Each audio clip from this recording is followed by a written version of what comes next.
Hey smart kids, teacher John here from Matanidol International School, Thailand.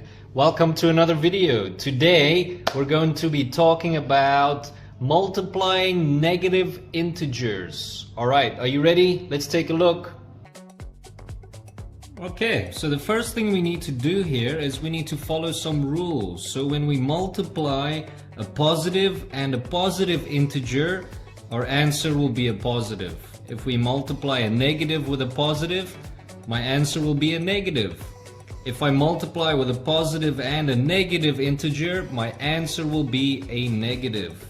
And if I multiply a negative with a negative number, my answer will be a positive. So an easy way to remember this is if the symbols are the same, my answer will be positive. Okay, so two negatives equals a positive, and two positives equals a positive. Alright, let's try a few examples. Okay, for our first example, I have two numbers here, but there's no positive or negative symbol here. So what do I do? If there's no symbol, we can just assume that it's positive, right? So both of these numbers will be a plus. Okay, so I have 4 times 5. A plus and a plus equals a plus. We don't have to write that down. My answer is 20.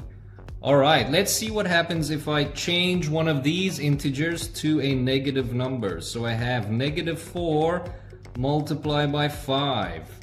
Remember, if there's nothing there, it means it's a plus. So a negative and a plus together equals a plus and a minus is a minus. And 4 times 5 equals 20. Okay, let's see what happens if we change the negative 4 to a 4 and the 5 to a negative 5.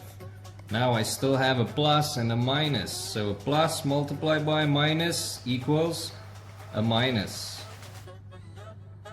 Okay, now what will happen if I change both of them to negatives? Let's take a look. So I have negative 4 multiplied by negative 5. Two negatives equals a plus. Two minuses is a plus, so we have 4 times 5 equals 20. Easy, right? Alright, here's a few examples you can try by yourself. See if you can find the correct answer and write your answer in the comments. Alright kids, I hope you learned something today. Stay smart, stay curious, and I hope I see you next time. Goodbye.